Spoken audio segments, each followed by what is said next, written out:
And you're very welcome to episode 2432 and a half. And I'm 92 and I've been doing this shagging thing for too long. I don't know who you are, but welcome to the Irish Photography Podcast. Sit back, relax, and listen about cameras, gear, settings, stories, and all things photography. Join Dermot and Darren on Ireland's Best Photography Podcast. Let's go. And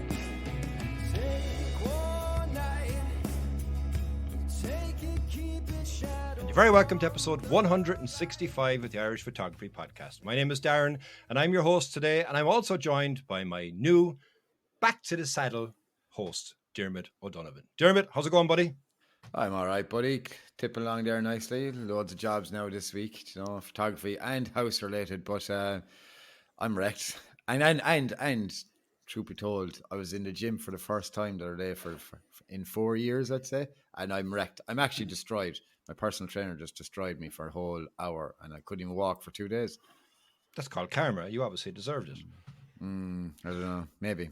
And come here, tell me, we've got something actually here to talk about today, and we're not just you and me now. So we brought somebody on the podcast to talk about a fantastic publication, I suppose, really, and that's Norm McCloskey. And Norm has been on the podcast before with me, but I'm delighted now to, have Norm come back to the podcast as well to discuss his latest book, which is called Kingdom. So without any further ado, I suppose I might as well introduce Norm and say, Norm, how's it going, man? Hi guys, how are you? Good to be back. Great altogether, right? Yeah, welcome back. Welcome back. I really enjoyed the last conversation that we had in regards to your previous book, which is Beira. So now I'm looking forward to really getting into the nitty details in relation to the next book, which is Kingdom. Cool. Well, I look forward to it. Excellent stuff. So Norm, like the book now, it looks amazing from what I've seen. Now, I haven't read it in a whole kind of grand scheme of things, but like, how have you been really since the last podcast? What have you been up to? Well, I think that was during lockdown. I think, Darren, was it? I think so. Yeah, that very weird time. Armageddon. Yeah, but I mean, I suppose during that time I was preoccupied with finishing the book right up until last October, and then you go into the crazy time of actually going off to print it and then trying to pre-sell it, and then you get delivery, and then you don't stop for about 3 months until kind of January 1st when you can actually take a breath. So it's been good. It's been a really busy time. Even during COVID, the gallery was ridiculously busy. So it's been a fairly hectic time since then. I usually try and aim to take some time off in January and really take a breather. But even still, things have tipped over, especially when you have a new book. It's just it seems to even spill over into the new year. So thankfully, being kept busy and in relatively good health as well. So it's all good. Good stuff. And we met you, myself and Dermot, there in the most obscure of places up in Achill, and you were taking some time out in a fantastic camper van there. I was thinking, my van's better than Dermot's van, and then Norm rocks up in this Bellagio of camper vans. So yeah, how did you get on with it? Did you have a good time for that week? Oh, it was amazing. It was really, I loved it. I absolutely loved it. I'd never done anything like that in Ireland before. I mean, I've driven around all of New Zealand, but that's a long time ago in a camper van. And I suppose I've always had, thoughts of doing it. But I could never really kind of justify ever either buying one or devoting myself to doing one up and all that kind of stuff. Because mainly I work pretty local. I can generally drive, within an hour or 2 hours to most. But I love going up the West Coast. I love doing that idea of a road trip. And when that company approached me and offered me the van for a week, I couldn't say no. The only tricky thing was it was so early in the year. As you guys found out, the weather was a bit mental.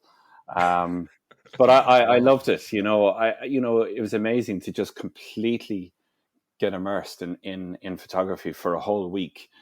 And I was amazed at how the benefits of the flexibility you have when you can just simply up sticks and move to a location, or pitch overnight at a location and just open the door the next morning and you're there.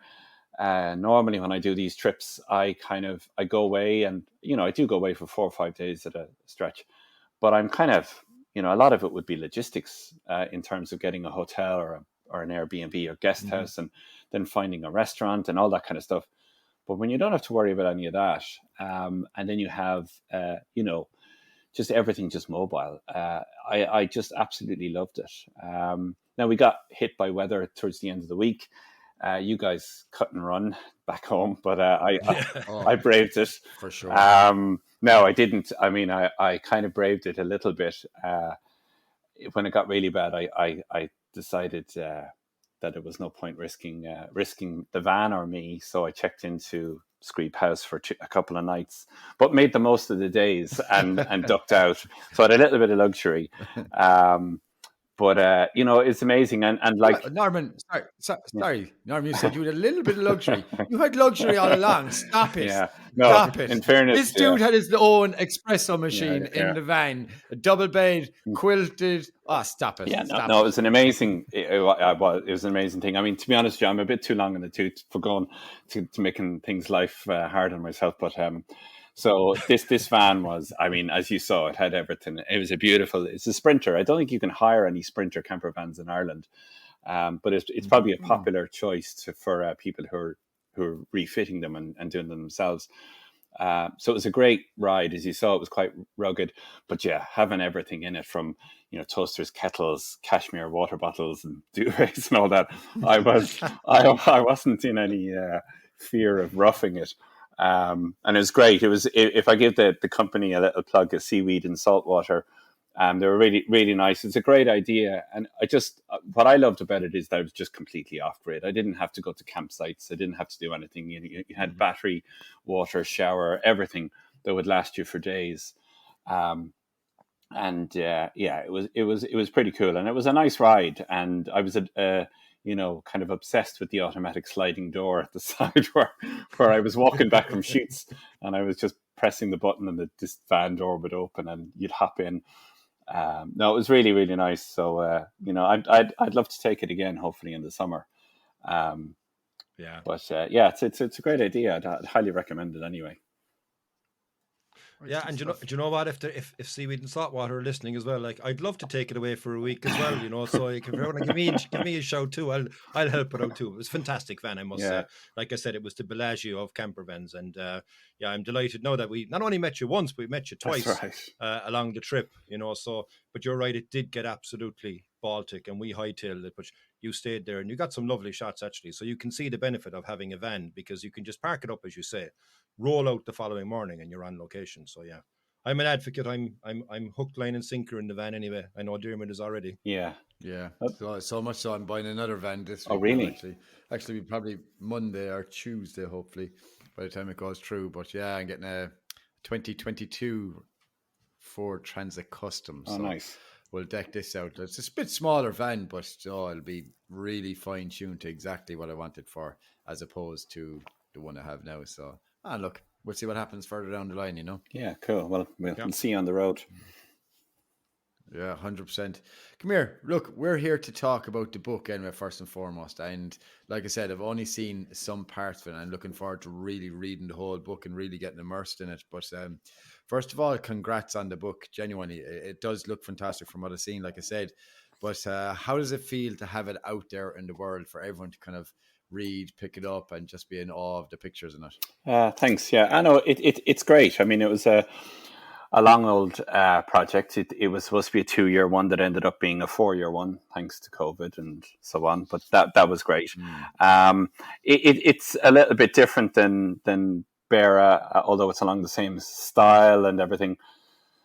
But it's a bit more personal, and I felt a bit more invested in it, in that it really is a kind of an homage to the Kerry landscape, which has basically given me everything that I have in life now, and I owe so much to it. So it's really nice. It went really well, thankfully. There was no hiccups. Everything went really smoothly. When we did Bera, we had a few technical issues at the start with printing and everything. It was quite difficult, and we had to overcome them. But the experience you gain from that, you put it into your next project. So this time around, I was flying over to Italy to the factory with a real good sense that, we've got this sorted from the off. And when I saw the first sheets come off the press, they were absolutely perfect. And that's like walking into a maternity ward and seeing that your baby has 10 toes and fingers and that everything is fine. You're just huge sense of relief. So all of that went really well, and then all the logistics and everything went well. And then when you get it, the pre-sales and stuff were fantastic. I'm really grateful for everyone's support on that. And again, we kind of put our experience into promoting it a little better this time. So it got a lot of really nice press, which obviously helps sales, because when you bring out a book like that and when you're self-publishing it, and with the amount that it costs, it physically, the dimensions and the spec is the exact same as Bera, but the printing costs were twice the price. So, for example, Wow. if I would have spent maybe 15 grand on a print run, this cost 30. So that was a real shock. So it puts a bit of pressure in that, this actually has to work, as well as being a nice project. This has to sell. So that element of it went really well. Got really nice feedback. And then I guess when you get it delivered, as anyone who self-published a book, it's another one of those moments when you open the box of the first one and you take out a few. You're always going to see a dud book. There's always going to be one or two in there. But when you start seeing 5, 6, 10, 20 or whatever, then you have a problem. But this time, I think we've got 2 duds out of the 1,000 or And so. what you mean, what you mean a dud book? Like is there like something gone wrong with the printing on it, or what is it? What a lot of people don't realize is that it's still a very mechanical process. If you're there in a printers, when you see books being printed, there's guys throwing buckets of ink into a huge machine. And when you're printing that many of them, there's going to be little bits that have, little smudges or, a page stuck together or something like that. Then it has to go to a bindery, which is a different factory altogether, and it's a completely different process.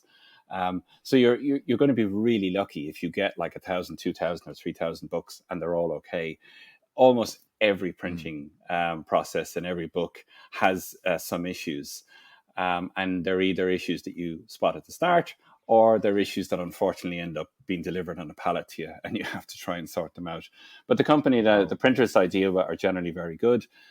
So again, with Kingdom, there was nothing. So that was huge relief. I was just you get a bit more organized. It was my 3rd book. So even down to the logistics of packing and wrapping and labels and everything, I was just a bit more set up, where I remember my first book, which is now coming up on nearly 10 years, I was pulling my hair out trying to do, 500-600 labels and all that kind of stuff. And you send people a book twice and you make all these silly mistakes. So yeah, it's great. And it's good that it's out in the world. And now it kind of takes on a bit of a different phase of life, where it just, Nice. continues to sell away, and I'll do nice chats about it now, like this one. And you know what? Interestingly enough, when I opened the book, there's a fantastic foreword on it by Paul Wakefield, and it's headlined "The Kingdom by the Sea and of the Sea," and it's really, really good reading that. But tell me, how did that come about with the foreword written by Paul Wakefield? Paul wrote a nice, lovely piece. I met him quite some time ago at a conference in the UK. I went to the On Landscape photography conference. I don't think they do it anymore. I wasn't speaking at it or anything. I just went along as an interested kind of punter. And at the time, my first book was out, and Paul's book had just come out, called The Landscape, which is now widely regarded as probably the definitive best landscape photography book out there. We had both entered it in the International Photography Awards, and Paul's came first in the category, and mine came second. So I sent him a little email congratulating him, and basically just said, it's no bad thing to come runner up to this book, type of thing, very, just very, keeping it very light. And when I was at the conference, which he was speaking at, I think it was in a line for coffee, he clocked my name tag and introduced himself, and he's a real gentleman. So we ended up having dinner that night, and, got on quite well. And I've just always admired his work. But when I was doing Kingdom, one of the overriding themes of the book is about connection. It's about my connection to the landscape, and the connection to the work and the theme of the work that I do. So one of the things I wanted to do when I was thinking of someone to write a foreword was that they also have to have some kind of connection to Kerry. With Bera, I had Neil Jordan, and he has a house here, and he's made films here, so he had a real. But actually, Paul Wakefield has photographed here quite a lot, and he's made some amazing work, which unfortunately was reproduced really badly in books in the 80s and 90s. I got my hands on one of them that he did with John Morris, and one of the pictures in it was a place that is literally one of my favorite locations to go to that nobody else goes to. And I thought he made a real effort to find this place. And he, when we talked about a couple of locations, I realized he knew Kerry kind of really well. So I thought, well, yeah, he's got a genuine connection to the place.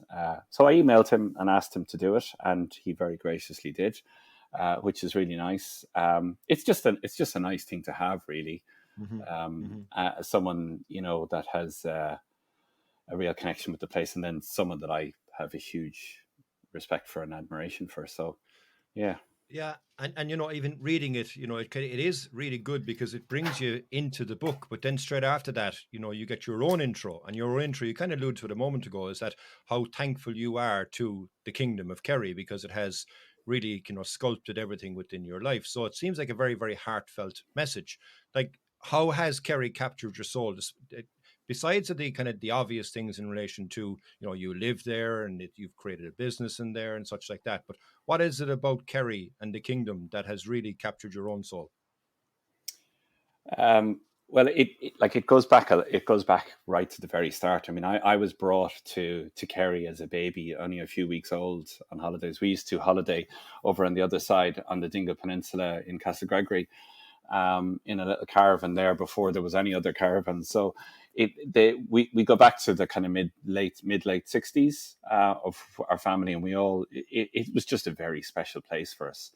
And so that was always part of kind of my upbringing. But when I came back to Kenmare, I didn't really know this side of Kerry at all. But it was a hugely profound experience moving here as a 20-year-old. I grew up in Limerick City. At the time, there wasn't a whole lot. There wasn't a whole lot going on for me there. And when I landed in Kenmare, I may as well have landed on Mars. It was just so different, so beautiful, so open, so friendly. I had an incredible time.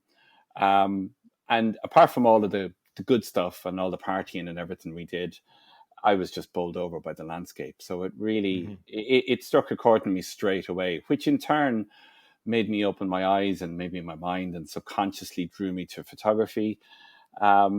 Which then in turn has given me, an incredible life. I mean, I've had a career in photography now for, the last 28 years or so. And now I get to, just take pictures of the landscape as my job, which I, every morning I'd still have to pinch myself. I'm incredibly lucky to have that. And there's not a time where I don't look out the window and realize, well, it's all because of this place, So I feel that I owe a huge amount to it. I've a huge respect for, the landscape, and not just Kerry. I mean, pretty much all the west coast of Ireland. I just feel I've real connection to it. So yeah, it's given me a huge amount, and it was nice to try and put it all together in a book and try and express that. I mean, the thing about there's a lot in there. There's a lot of me in this images. There's a lot of me in the edit. There's a lot of me in the book and stuff. But you don't necessarily have to see that and understand it and read it as a viewer. It works on a few different levels. I think on a subconscious level, it probably does come across that there's a bit more going on than me just picking out well-known places. I'd like to think that, but I don't have to, overtly say that in every single image. It doesn't necessarily have to be about me, but I think there's probably a subconscious thing that at some stage the viewer will pick up that, there's a bit of a deeper kind of theme and a message going on here with this collection of images. It's not necessarily a guidebook. It's not an A to Z of Kerry, and it's not your best Instagram shots. So in want of a better word, it's a connection. Just like you said there, like Paul Wakefield had a connection with Kerry. It sounds like you have a massive connection with Kerry also. But here's a bit of a question for you that might blow your mind. But the question that I have for you is: you have a connection with Kerry. What is your biggest connection on the west coast of Ireland or anywhere else in Ireland? If you couldn't go to Kerry, where would it be? Well, if I wasn't here, I'd be not far from where I met you guys, probably in Connemara. Okay. And it's not necessarily that it's about a place. It's sometimes when I'm working, it's really just, and it's hard to quantify. And sometimes I don't really talk about it too much because it can sound airy fairy. But I do feel a genuine, real connection to places. And when I feel that connection, I stay there and work. And when I don't, I kind of move on. And the west coast of Ireland, there's a few bits to it. I mean, I suppose it's probably one of the places that I first traveled to outside of Ireland, outside of Kerry, in the early 90s, and had never been kind of up further than, Lahinch. And suddenly I was, driving around Connemara and Clifton and those areas, and I was absolutely blown away by the beauty of it. And again, they're kind of real defining moments, and you kind of realize, and then when you go back to them, over the years, like I'm a very nostalgic person, so there's a bit of nostalgia in there as well. But I just get a great sense of peace, and I just love working in that type of landscape. It just suits me. It's kind of soft, but yet dramatic. There's a huge scope for interpreting the landscape yourself. And I like to pick out details which, they could be anywhere, but I know that they're all up there. Like I photographed the cliffs of Moher when I was still in college about, 26 years ago or something. I've never photographed them since. And I took a picture of the cliffs. But it's, for me, it's like, I don't know, I don't feel that there's anything that I can personally add to the Cliffs of Moher images, if you know what I mean. There's no scope for interpretation there. All of the best pictures of the Cliffs of Moher have already been made, and But would you like your own one, no? I not really. It's funny. It's funny, and I'm always conscious of this when I talk about it, that I come across as kind of arrogant or dismissive. It's not that at all. It's like I really, really try and concentrate on making work that is just that I'm going to say something about it. I mean, I could obviously go along and I could work out the spots where all the best pictures are taken from, and I could go along and take some images. I just don't feel I'd be saying anything about me in that work. That's not to say that I don't go to some locations that everyone has been to already. But when I do, I try and see if there's scope to interpret it the way I would like to see it, and if I can say something about it. So yeah, I mean, I get that feeling when I'm in Connemara along the way. I just think the whole west coast of Ireland. I was fascinated with it as a kid when I used to stand on the back beach in Castle Gregory and just look out to sea. My mind just be blown by the fact that you could get in a boat and sail and you could end up in Newfoundland. That is just really and that's that kind of thing. The idea of geography and the amount of people who went before you and all that kind of thing, and the fact that we're at the edge of Europe, and I just find the west coast of Ireland is pretty special. I've been to Wexford and I lived in Dublin for a long time, so the only place I could go was Wicklow and Glendalough. And I never ever got a sense of anything that I wanted to make images there at all. So it's nice to be out there, and that's it's nice to have that overall connection, I guess.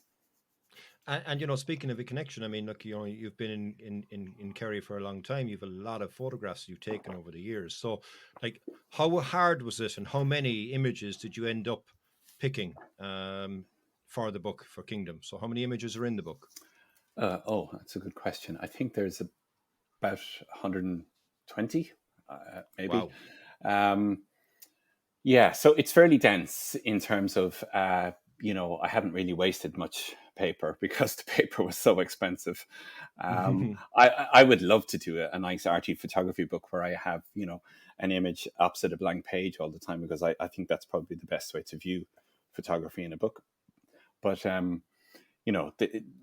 the other thing I really like doing in this process, and it started with Bera, is the idea of pairing images and having a narrative come through in an overall collection. It's quite hard to do, but I really enjoy it. And what it does is it really focuses you, for excuse the pun, but that you have to then tell a story rather than just throwing in your best picture after best picture or whatever, and they're not relate to each other. So in Kingdom, a lot of the pairings, they're very subtle.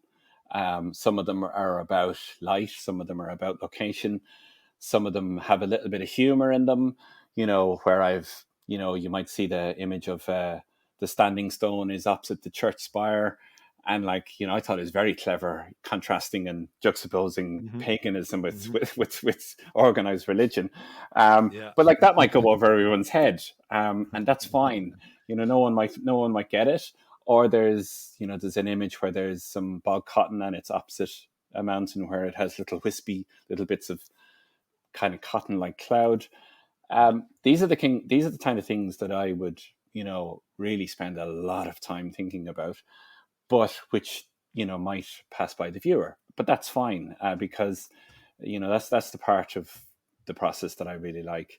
But yeah, I would you'd end up with thousands of images. It's quite difficult to narrow it down. But I start that process very early on. I'm one of these photographers who would edit very soon after shooting, and I don't mean necessarily processing. I mean editing, as in I will mark images, and I will mark them either for that they've worked and that they can go into a folder to be looked at later, or that they haven't worked and I need to revisit that place. So that process starts very early on. And tell me this, so you said you've got 120 images for the book, which is in the grand scheme of it, that's a lot of images, right? For me to choose 120 photographs of my own, I think I would struggle to make my own book. So you, as a professional landscape photographer, you get to travel to all these different places, right? So you should have a flurry of all these images. So how hard was it to fine tune, just say it? It's a kind of an ongoing process. You edit as you go along. It is quite difficult in that there was times when I had to make tough choices, in that there was some really, really nice images that I just had to leave out. And every now and again, I would kind of post as the process was going on, and I might post an update to some social media saying, and doing an edit, and this one has just been cut, and people would be messaging me going, "Are you crazy? That's that's a really lovely image. Why isn't it going in?" But that's fine, and the beauty of, I suppose, doing it yourself is that you get to make those decisions. You're not really under any pressure from anyone else. But there is the worry of whether you're doing the right thing or not. I don't have an editor, so being your own editor is sometimes fraught with problems. But I think when I look back at it now, there isn't a single image that I would change, and there isn't a single image in there that's a filler. Every image is relevant to my experience in the landscape in Kerry over the last 30 years. And every image, is there on its own merits.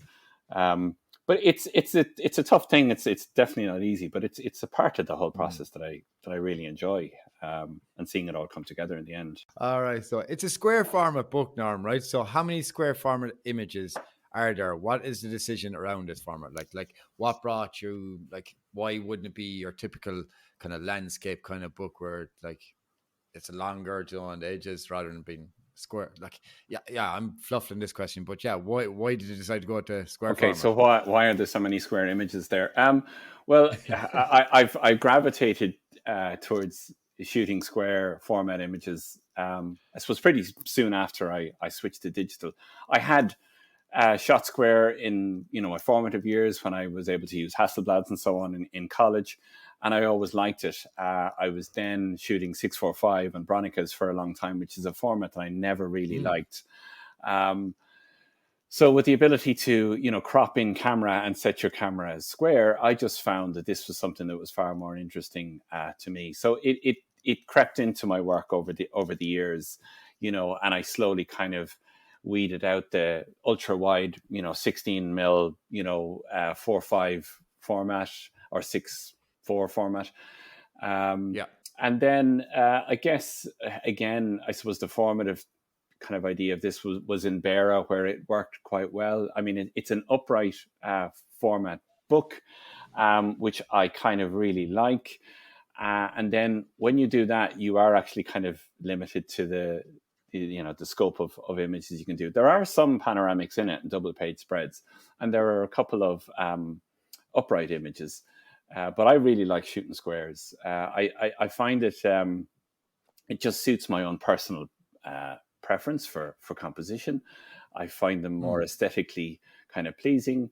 I know that if something works as a square in the landscape when you're looking through a viewfinder, which you have to work to make it work. So I know that if there's balance in there and if the composition is pleasing and if it works for me, then I'm pretty sure, it's worth making an image of it and that it will work. Whereas I think if you're looking through the viewfinder of just, whatever your camera's normally set up at, whether it's 4x3, you can kind of sometimes miss things creeping into the frame and so on. And you can kind of rely on the same formats again and again. Now, there is a lot of repetition in my compositional style as well. But I just really like the idea of it. And it's something that's kind of, I suppose, suited me. And I think that's the best type of compositional style you can have, which is something that reflects yourself rather than trying to conform to, the ideas or the rules or anything out there. So a lot of squares in there, and then matching squares can sometimes work really well. You have to be careful about, horizon lines and, different formats. But it's good. I really enjoy it. I struggle with cropped 1-to-1 crop ratio. I've never delivered a decent picture. It's always been kind of like your prototypical 6x4, kind of orientation. I don't know, it's something that I really need to work on myself, John, moving forward. Yeah, it can be challenging. For sure. And, I think if you're thinking about taking the image as 1-to-1 in the field, that makes it a lot easier, Norm, I think, rather than trying to crop an image later to fit into 1-to-1.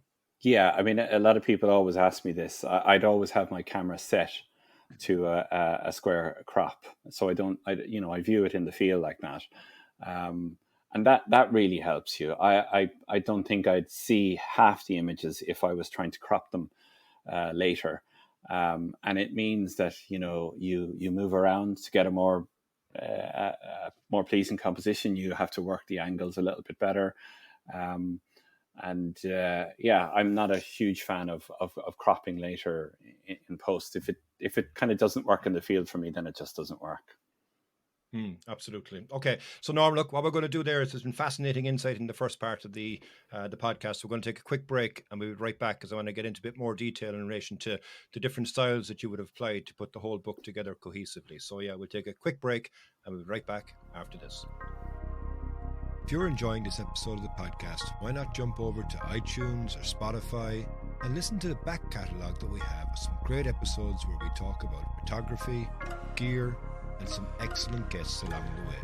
Thanks very much for listening and for watching. We'll see you on the next one. And you're very welcome back to the Irish Photography Podcast. And yes, we are still here with Norm McCloskey. And we're going to jump straight back into it, Norm, because I'm really kind of blown away by some of the stuff in this book. And there's some fabulous questions I want to pick your brain with. But first and foremost, look, the color palette that you use has a great cohesive feel. Like, what part of this design criteria or did it evolve? Like, how did it evolve? Again, I guess it's probably a kind of a natural thing. It might be. I've never really thought about it consciously. It might be influenced by the time of year I work in. In Ireland, especially in Kerry and the places that I photograph in, we've two seasons, which is brown and green for about, Wet or dry. yeah, brown for about 10 months of the year, and then 2 months of green. And so that has always led me. I mean, look, I was a black and white film photographer for 18 years, so that never mattered. And now shooting working in color predominantly, it does inform, me a lot. I enjoy it, and I guess over the years I've refined the color palette that I work in, but it's just been a natural process in that, when I started out, like everyone, I would, be getting excited and running towards amazing sunrises and amazing sunsets and trying to get the maximum amount of color and saturation and everything. Whereas now I kind of move away from that a little bit. So it's a bit more subtle so that, so color isn't the predominant thing unless it's quite deliberate. There are a couple of images in there where, color is very important. But otherwise I suppose it's just a natural kind of subtle thing to let, I suppose, the landscape speak for itself without sometimes the distraction of overriding colors and too strong colors. I would actually, I guess, I would actually probably desaturate my images a little bit more than anything else. I mean, I don't do a huge amount of processing. We've probably talked about that before. But one of the things I would probably do if the colors were quite strong is I would be kind of toning down on colors. Interesting. And particularly blues, because I just don't really like them in the landscape, and blue skies and so on. So that can be quite limiting. I would definitely agree with the blues, 100%. I always, especially on drone images, for some strange reason, the DJI Mavic 3, like you have to reduce, and the 2, you have to reduce the blues because it looks yucky. It's mucky. Yeah. So it's just a personal thing, and it just evolves. It evolves naturally, and then I guess when you find a way of working that you're happy with and find a style of imagery, you kind of tend to stick with it. And as I said, it's very influenced by the landscape that I work in. If I was to go to, Namibia or something tomorrow, I would probably have I most definitely would have a completely different color palette to work with, or Morocco or something. So, then you'd need to really think about it. It wouldn't work there. What I do now. So it's kind of informed by the landscape that's in front of me, really. And you know what? It works really, really well throughout the whole book, Norman. I think, it's a testament, as you said, to the Irish landscape. And I think, the two colours that we have are absolutely apt, and you can see that within the overall book. I suppose the next question I have for you, and then you alluded to it a moment ago when we were talking about the one-to-one cropping. Scattered throughout the book, there's some beautiful double-page spreads. So what made you consider those images to be the ones that would get the double-page spread? Was it something that you had shot in that orientation, or was it, this is going to work and this is what I want it to be? So how did those ones, and why those ones? Well, I think when you're laying out a book like this, I think it's important to have a little bit of variety so that it's not, it doesn't come monotonous, it doesn't come repetitive. So I am kind of conscious of interspersing a lot of the squares with some panoramics, and that's a very deliberate thing. And you would literally lay out a grid at the start of your book, and I would have had that at the start where, I know I'm going to open on, X amount of squares, then I'm going to go maybe to an upright, then there'll be a double page spread, and that could either be a panoramic or it could be a full double page spread. So I would tend to lay out that grid at the start of a book. So that kind of informs me that, okay, I need a panoramic, or I need a double page spread for this spot here. Again, then you go back to your selected images and which ones you would like to see in the book, and you choose from them. And where you place it in the book then again is down to, I suppose, the storyline or the narrative that I have in my head. A lot of the time it's either about, color space going from kind of cooler to warm and then back to cooler again, or there's a kind of a geographical idea. So, it's a bit of kind of trial and error, really. And you try some images and you see which ones work in which place. But they're nice to do. I mean, it's difficult in that when you do a double page spread in a book, you have the awful spine down through the middle of your image, which, you know, it's hard to get over that. So you are kind of mangling one of your images, but you hope that it works. And I think in most cases, you know, certainly in my books, it has worked okay. It's never really been an issue, but you have to pay a bit more attention to where you're going to place it. And there are some images that just won't work if you have something really crucial in the middle of your image and you know the spine is running through it, then, you know, it's not going to work. Makes sense. Makes sense. Now, me, my own kind of like with all my photos that I have, like yourself, whenever I shoot an image, I like to edit it nice and fast and get it up there, like, you know, and for the whole world to see. Like, but in later years, now I found myself kind of having a bank of images that I mightn't release to the world, or I could release a couple of months later. And here's the question: the reason why I'm saying all this is, like, for this book, was it a selection of images that you would have had in the bank for years prior, or are all of these images kind of all freshly shot? Like when you woke up and said, I want to make a new book called Kingdom, did you go out and shoot all those images, or would you have some there kind of stored away the whole time? No, I'd start off the project with the intention of shooting everything fresh again.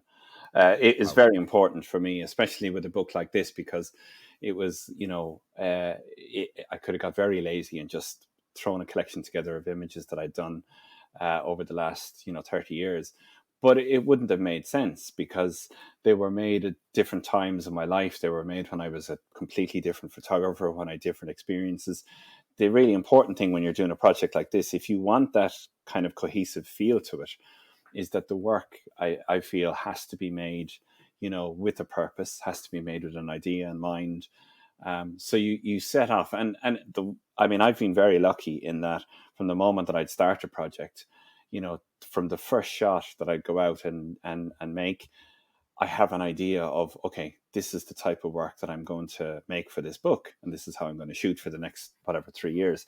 It was a bit easier with Kingdom because it was very deliberately a follow-on from Bera, whereby I was kind of, I felt a bit more confident to make more personal work because of the success of Bera, and because I now had a model where I knew that, you know, even financially, this thing can work because I can sell it in my gallery. If no one else was going to buy it, it'll just tip away there.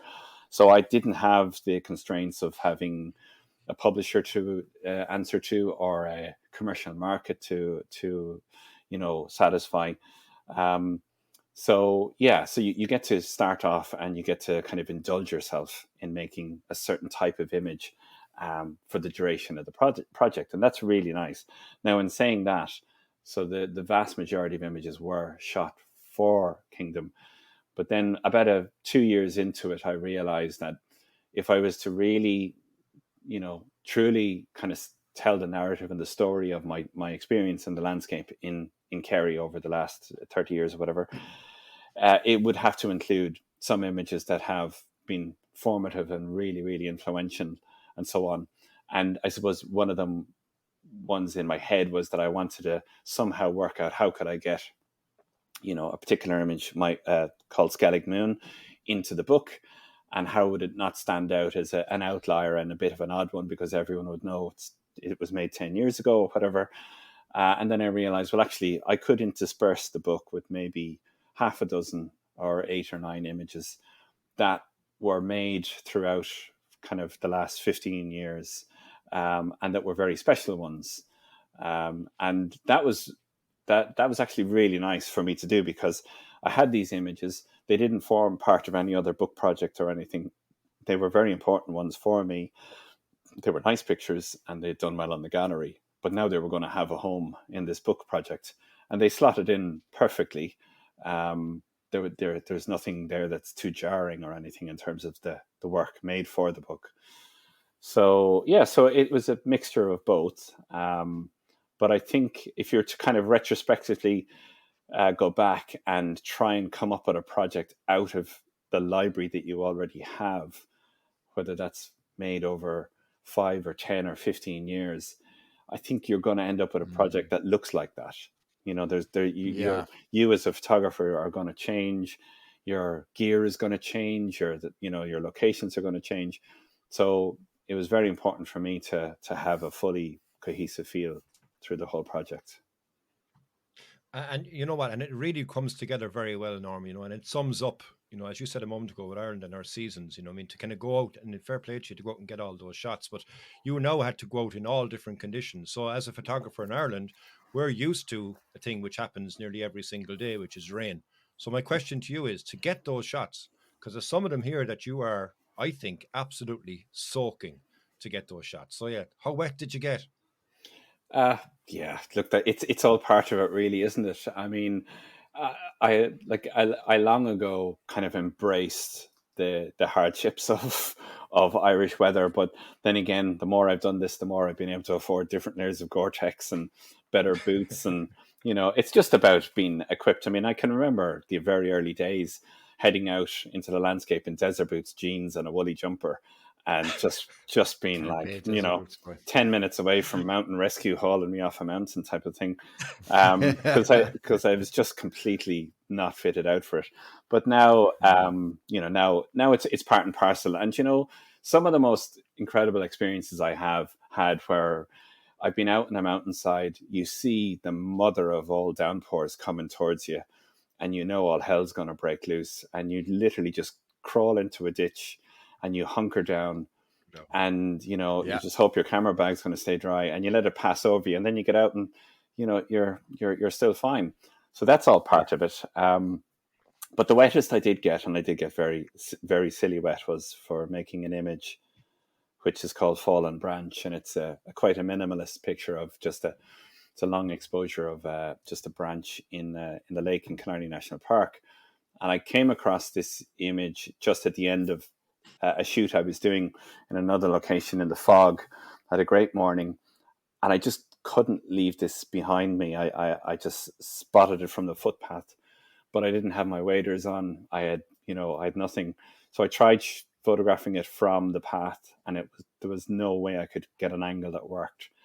Really? So eventually I just literally had to just suck it up. Now this is winter time, so I took the boots off, and I literally just had to wade into the water in my waist, up to my waist. And it was a walking path right by, and every other walker or woman that passed by just thought I had absolutely lost the plot. And I had to stay in the water for about 15-20 minutes to make this image. And it was starting to really hurt. I mean, it was a bit of a daft thing to do, because I couldn't walk for about 2 days afterwards. My muscles had just went into spasm. And then, of course, I had to walk back to my car, which is about 15 minutes away.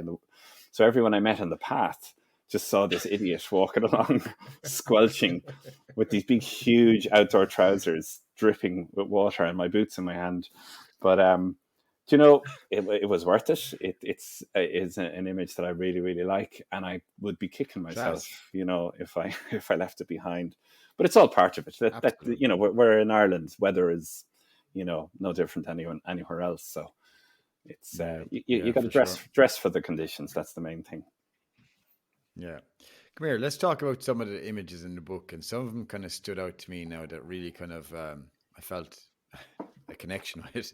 Now, the first image that's and it's funny you're talking about an image being laid out between two pages, the line down the middle. Does it be a detriment to the picture being in the book or not? But Immersed Forest is one of the images that you had, which is a 2-page image, and it's really, really nice. I love how the reflections kind of, they're not exactly perfectly still, so they give kind of a bit of a texture to the water ever so slightly.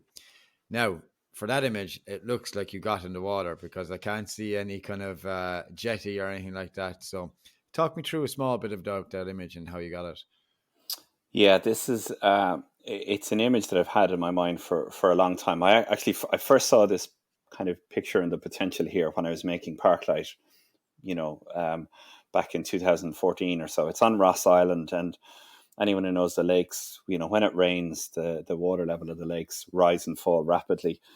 And this is a kind of a little inlet which floods, and the landscape changes dramatically, whereby the shore disappears and just a whole little inlet floods with all these trees.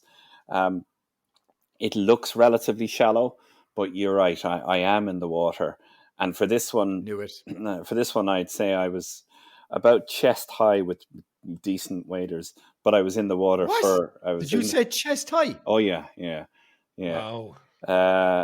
I was in the water for Oh about my an God. hour or more. So it's quite a difficult one, because if you see the image, there's a lot going on with these trees coming right Yeah. down through your composition, and to get that right, it's not. I don't really do a lot of this type of work in where I'm, really working hard for a composition, but I had to. Yeah. I had to for this. And it was kind of quite precarious, because wherever I was, if you stepped kind of 6 inches another way, you would just drop another foot. So I was trying not to get soaking, but it was really nice. So I was there Wow. before dawn. So I got in the water when it was pretty dark, which was a bit, bit freaky. But I kind of waded out into my spot. I thought I was going to get some spectacular, kind of directional light, but there wasn't really any until the sun had risen, about 10 degrees up, and then I just got a nice kind of almost diffused light, which was nice because there's no harsh shadows. It's one of those ones that worked. I think an image like this, it gives the viewer a different perspective. It's one that has actually done quite well in the gallery, and I actually didn't think it would, because I just thought the compositional elements are quite strong for people. But a lot of people really respond to it, and I think it's the idea of the perspective in the water that works for people. Yeah. So yeah, I mean, you can see the fine line Right. of, I mean, the spine runs right through, but I had to be very, very Yeah. careful that it just didn't clip that tree. So Tree. Yeah. Knew it. Yeah. Yeah. Fair So play. yeah, Fair play. thanks. Moving on to the Old Weir Bridge. Now, this is definitely one of my favorite images that I've seen to date in the book. Now, it's like a mirror image of, like, if you flip this picture upside down, you would have no idea. You would think it was just the exact same picture. And I love the detail of the trees and the hint of green on the landscape on the bottom. And then it just draws your eye up right up to the middle of the image, where you've this tiny little bridge, like one of these old fashioned films or something. Yeah. It looks really, really nice. And you know what's weird about it? And a lot of photographers will give out to people saying, "Oh, you've no detail in the sky, it's all burnt out." It actually suits the image so nicely with the blue tones and everything like that. It's a fab image. Well done on that one. Thanks. Yeah, it's a lovely spot. And again, this goes back, and this is the beauty of doing a book like this, is because I'm leaning on the experience of all those years of photographing in this place, and this was somewhere where I visited many, many times during the making of Parklight, and I had this idea of getting early morning light directly on the bridge, to light the bridge, and so on. And after a while, after about 2 years doing it for that project, I realized the bridge never gets early morning light. It's always in shadow by the time the sun rises. So I kind of had to compromise for Parklight, and I threw in one where I just had a rainbow there. But I came back to this location time after time over the years, and this particular morning was just very, it was perfect, because I had that huge amount of fog. This was actually made in the same morning that I made that fallen branch one that I was telling you that I waded into the water for. Wow. So it was made just before it, and it was a great morning that actually yielded, I think, about 4 images in the book. It was one of those ones where you just come home really, really happy. But yeah, the symmetry works quite well. The light was really nicely diffused. That bit on the right hand side is always green, so that's quite nice. It's a nice contrast. I mean, it's a long exposure. There is a little bit of kind of blurred water bubbles in the foreground, but it kind of works quite well. Again, it's an image that I think has resonated a bit with viewers. There's a bit of romanticism to it and a bit of mystery.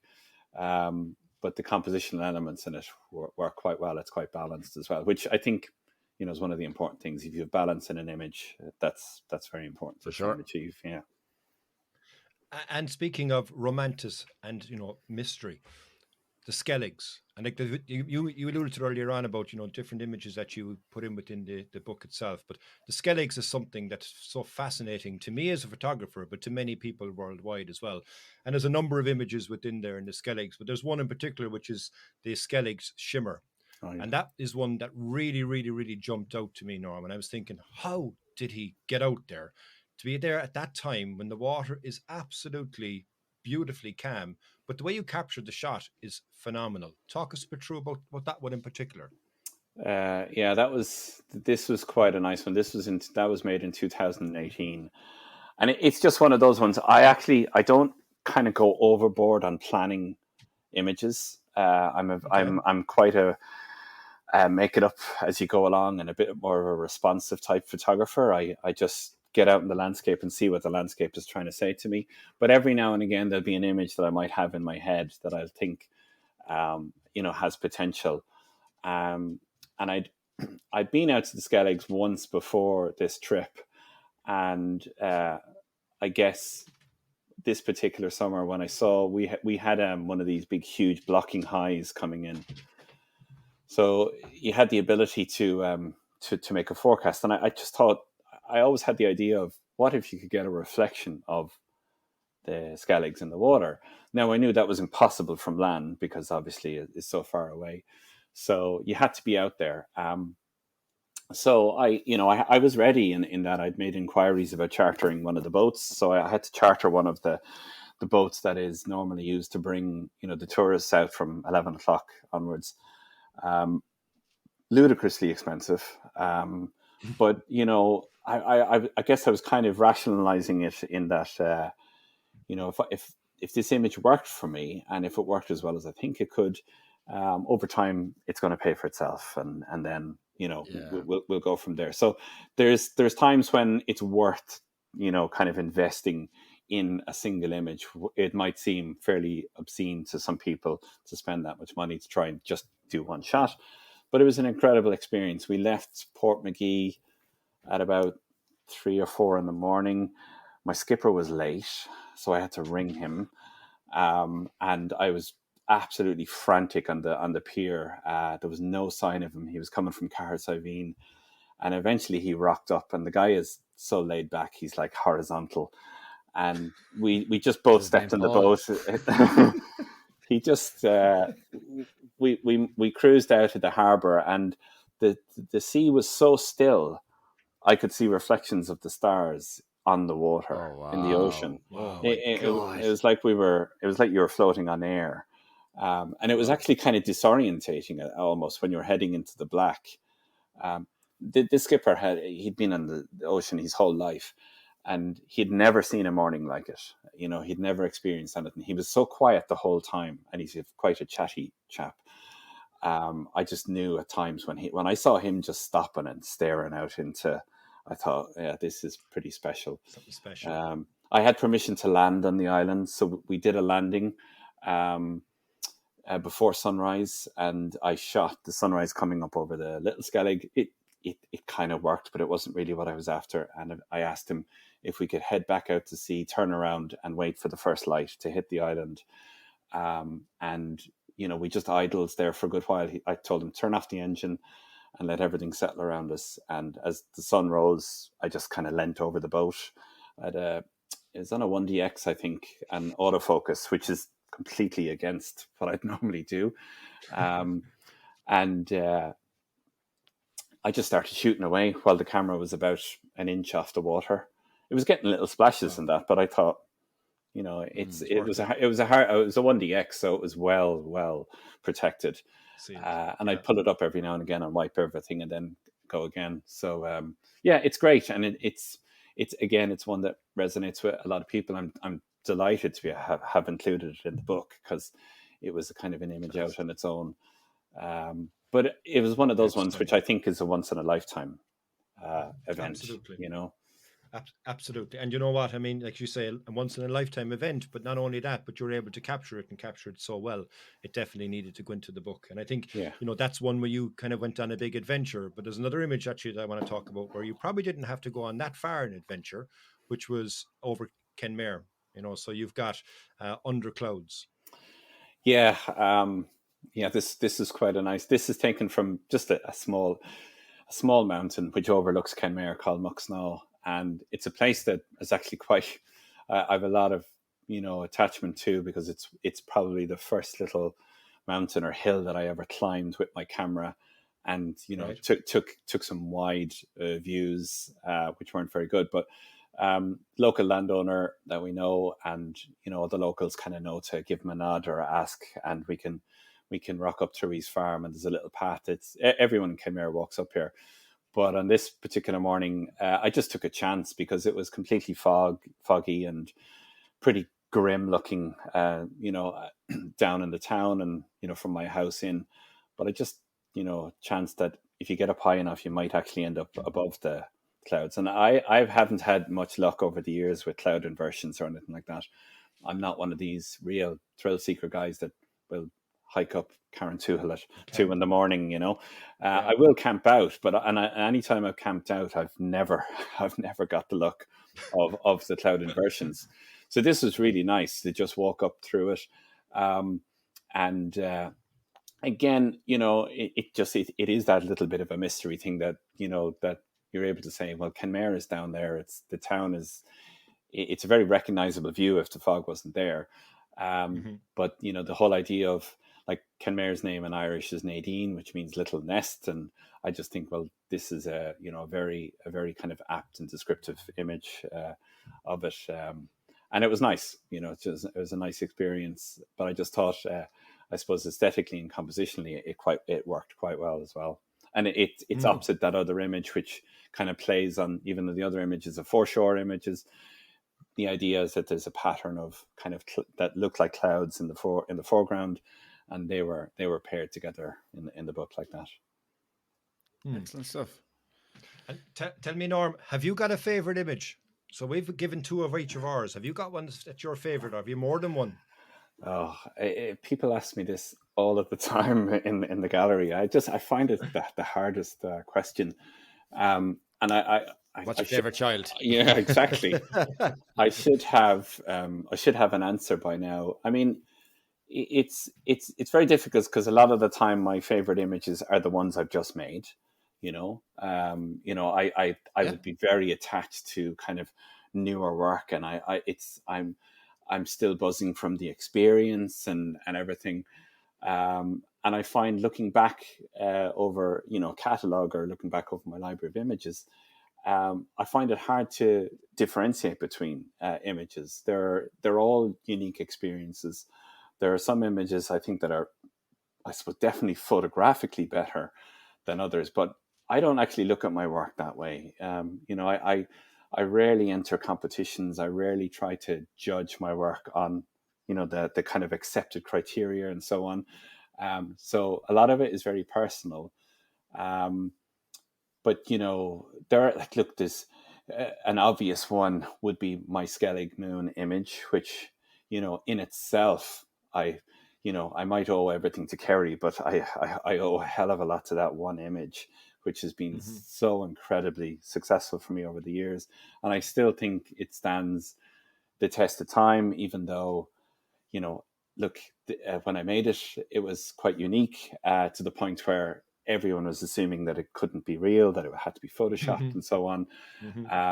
But now, of course, look, there's a prevalence of those type of images out there. Everyone is shooting the moon in front of and between and on top of everything. But that at the time, and look, it's something that I'm still quite proud of. And I really, if I look back, I kind of think, how successful would the gallery have been if I hadn't got a solid banker of an image that you absolutely knew you were going to sell X amount in over time. And, without it being, too crude and relying on the financials, I can't dismiss that image has been, a very successful one for me. And it's been nice. But yeah, I mean, on any other level, I find it very difficult to actually pick out a favorite image. There's stuff that, like, to be honest with you, some of my favorite images people have never seen, because I have never put them out there or published, because they're, so it's a difficult one, which I never seem to answer properly. Right. So come here. The front cover of the book is it's genuine. It's just so stunning. It really kind of plays its part in an art design. It's very similar to Bera and its team. So tell us about the idea and how you came up with the design of the cover of it. Well, I had this idea of initially I wanted a bit of consistency. So I've a number of books in my head in this series. So I wanted, something to kind of carry through all of them in a design element. Bera worked really well in that. I think there was very little, if anything, out like it at the time on bookshelves, and it was really stark. And the cover itself worked extremely well. So I wanted to kind of play on that.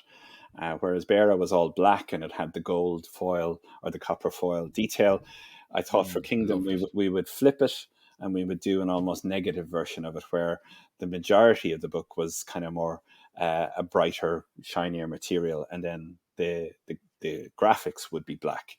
So that was my first idea. And then the actual material that I found, the gold kind of mottled material, I actually discovered that when I was over in the factory in Italy printing Bera. So when I was waiting for the sheets to come off the press for Bera, you have like maybe half an hour or an hour between sheets. And I would be just flicking through swatch books. And I remember my designer just messaged me saying, "How's it going?" And I said, "Yeah, it's going great. I've just found the material for the cover for the next book." And he's like, "Jesus, you're mad. We haven't even got the first one done." So, and I knew it straight away. The minute I saw it, I said, "Yeah, this is it." That's it. That's it. And then I had the idea of what it would look like, and we just had to kind of just finesse. So again, it's just quite minimalist. It's I suppose, without using an image on a book, it's kind of hard to, I suppose, represent what's in there. But I like the idea of the texture because, I like a tactile feel to when you pick up a book. But the play on Kingdom and, the gold cover and all of that, there's a few little subtle or not very subtle things. But I wanted it to feel and look, like a nice, high quality book that's well put together, and for it to look quite unique. And I think we've definitely achieved that. So yeah, I'm quite happy with it. Yeah, 100% agree, and I mean, the front of the book is phenomenal. It draws you in, and we've discussed a number of different things there in relation to what's inside the book. And, it's been great to hear the stories behind every single image, Norm. So, with that being said, where can people get their hands on this fantastic book? Now, it's predominantly through my website. I had a limited run of it available for bookshops, and but when you self-publish it, and with the cost involved and everything, that was always going to be a limited run, and that was basically to just serve the Christmas market, because a lot of bookshops will want to take 40, if not 50% of the cover price, and because the book was so expensive to produce, it started to not make any sense whatsoever to do that. So it's available on the website, which is normanmccloskey.com, and obviously through the gallery in Kenmare, which is always the nicest way to come and buy a book, because you get to flick through it first. And all the books that I send out, they're all signed. So that's probably the easiest thing to do is the good old interweb. Absolutely. So, yeah, absolutely. And if you're in Kenmare, and I've said it before and I'll say it again, if you're ever in Kenmare and you don't go visit Norm's gallery, then you must have had your wrong glasses on, because it is something that you do need to do when you're in Kenmare, for sure. Absolutely. I've been there. I was there a long time ago, but I was there. Yeah, I need to go back again. But Norman, come here. Before we finish off the podcast, what's next for you? What's your next plans? Like, what are you doing tomorrow? What are you eating for our dinner? Like, tell me more. Yeah, well, I am a sucker for jumping into the next one, and I guess I had an idea, in my head of a series of books printed out. So I tend not to be able to sit around and not do stuff. So much to my wife's horror, I jumped into making the next book already in about the 3rd of January.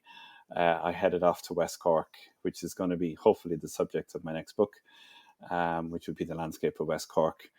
And I mean, she was saying, like, you know, if I hear the word book or new project again, I'll scream for a year. But I tend to just have to dive into them because it's just the way I really like working. So I've started that, and that's probably again is going to be maybe a 2 or 3 year project. But as you know, seeing as how you met me, I have been dragged up the West Coast in the last few weeks. I've been up there twice, just by, you know, just I suppose a desire to get into a landscape and do something different as well. And I'm planning another trip up in a couple of weeks. So I tend to be getting drawn back up there, which is really nice because I'm making a kind of very different work that are kind of standalone images. And that's really nice to do as well. I'm really enjoying that, the fact that they don't have to be theme-based or project-based or anything. I can literally just go somewhere for a day to make one image, or a couple of days with one image in mind. And so I'm kind of being dragged up there, I suppose. But other than that, we're preparing to kind of open the gallery again full time for the season. At the moment, we're open weekends, and you know, the talk is that it's going to be another busy year ahead. So I'm actually kind of printing and framing and everything at the moment to try and get a bit more organized this time and have stock made, which should free me up in the summer a bit more. And but it's kind of all good. I'm working on a few other kind of projects for commercial based ones with a really nice interior design agency that I'm doing a lot of work with, which I love because that just involves, you know, sending them files and you don't have to do much work and then do all the printing. You know, I'm working with a really nice, really good printer in London and New York on a couple of projects. Just trying to get out there, and because I mean, over COVID, I guess my wings were clipped a bit in that, whether it was restrictions or whether it was so busy in the gallery, which ended up being crazy. And I realized that I missed being on the road a lot. And since I've come back from that trip in the camper van, I just realized that that's actually all I want to do is just be out there taking pictures. I knew it. I said it. I was like, he's going to want to do this 20 more times because, like you said, it starts a podcast. It's so easy to roll out of bed and just take a photograph. Yeah. So, I suppose it's renewed. But look, the reality of doing what I do and running a gallery and so on is you have to, you know, you have to run a business and you have to make the products and, you know, you have to print and frame and box and ship. So that does require a commitment, but hopefully I'll kind of structure it a bit more. Every year we're getting a little bit better at structuring it. And I suppose the priority for me is to have prioritize time out now rather than time inside. So with a bit of luck, that'll work. That'll work a bit better this year. So by the sounds of it, Norm, you know, you're going to have a very busy 2023 and a very busy 2024. So, I mean, with that in mind, I suppose thanks very much for taking the time out of your busy schedule, you know, to talk to us today about your fascinating book, Kingdom. It's been great to hear the stories behind it. I hope that we'll see you on the road now more often, that you're now going to be spending more time out than in. And look, you know, hopefully, again, you know, when you get the next book done, we'll get you on as well and we'll discuss that. But it's been a fascinating conversation and thank you very, very much for coming on. It's my pleasure. I really enjoyed it. And thanks for having me. Norman, genuinely, thank you very much for coming on. And come here, it was a pleasure to meet you up in Achill again. And look forward to seeing you on the road. Yeah, I'll look out for your new van. Oh, yeah, you won't know it because it's going to be a stealth camper. No one's going to know. And with that note, thanks very much, everybody. And until the next time, Shlong the Fall. Hey guys, if you dig what you're hearing, why don't you jump over to iTunes, Spotify, or wherever you get your podcasts. Give us a 5-star rating and don't forget to share with your friends. With all that done, we'll see you next week. And remember, keep shooting.